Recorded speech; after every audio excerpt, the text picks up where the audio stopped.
My name is Shihan Noel. Thank you for joining us today for Technique of the Week.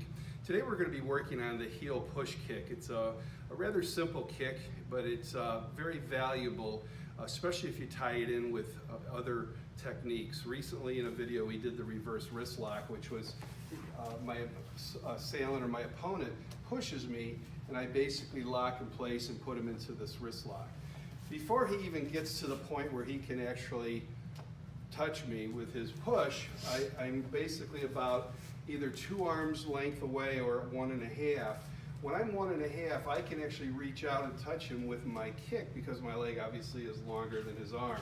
So that gives us the advantage. That is the advantage of the heel push kick, is that it's a straight leg kick that I deliver as he's making an act of aggression against me, in this case a one-arm push. So as he comes in to push me, before he even gets there, I still am going to do my block. And basically I'm coming up and doing this technique, but I've hit him before he even gets there. It does a couple of things. One is it puts him on notice that he's being responded to, his aggressive act is being responded to in an aggressive way.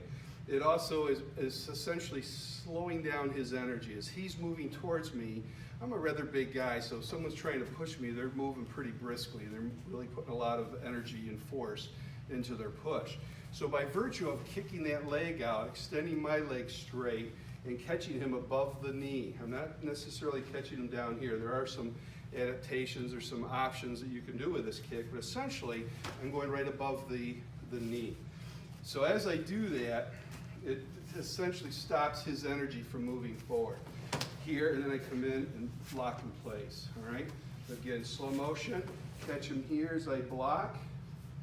1, 2, 3. I can also do it with the other leg. So if I'm turning my body here, let's go ahead and turn.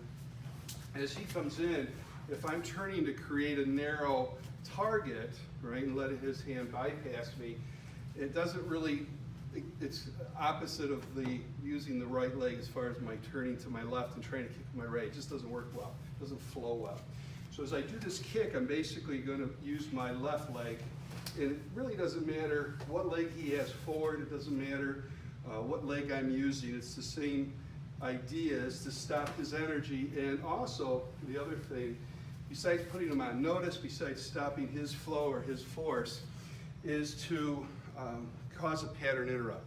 It hurts. When you get kicked with some vigor in this kick, it hurts, and it's basically painful. So you're accomplishing 3 things there as you do that kick. But the kick, let's just focus on the kick for 1 second. As I do this, there is a little bit of a tuck. Now, you could do this kick, if I had heavy boots on, I wanted just to come in and hit the shin, I could do that, right?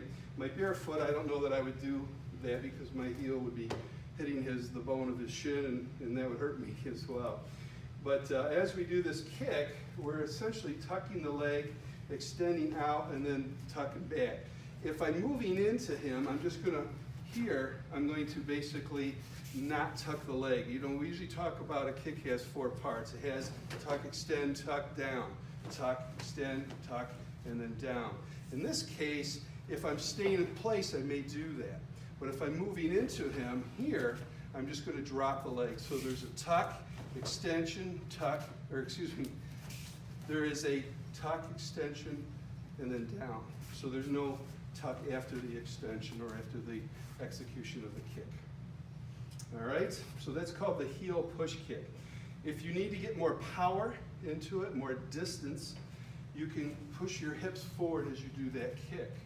In other words, instead of just keeping the hips stationary and then coming in, you're essentially, boom, getting more distance and therefore more power. The whole idea of hitting a target and going through the target, if we teach you how to break a board, we don't have you just go up and hit the board, we have you punch through it or kick through it, depending on the technique you're using.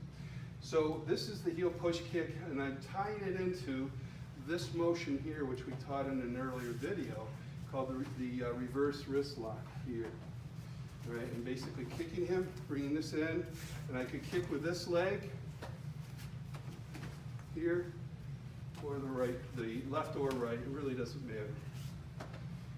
If I'm close enough to him, and I'm working on blocking, and it's just too narrow of an area to get to, I can kick the back leg here. So as he comes in and I cover, I can hit that back leg. So here, 1 and 2. Let's turn around. Kick. Or if I want to kick that back leg, if I'm in closer, I can kick the back leg and then take him down. All right?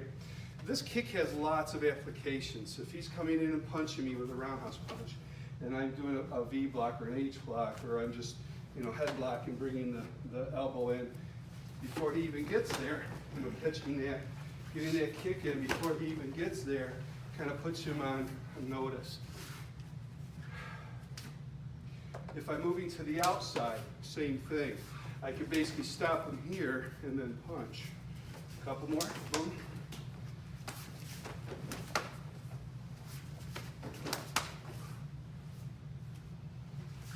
So that's the heel push kick. Again, we're bringing the leg up, we're tucking, extending out, tuck, and down. A couple points. We call it a heel push kick because we're doing just that. We're hitting with the heel. The toes turn out. I'm not keeping the foot straight up and down like this. Right? It's not here. I'm turning the toes out. And the reason I do that is I only want my heel to touch my attacker. The toes, by turning them out, they get out of the way, so to speak, right? We're turning the foot in such a way that the toes don't encumber the kick or hit him before the heel really takes effect in the kick.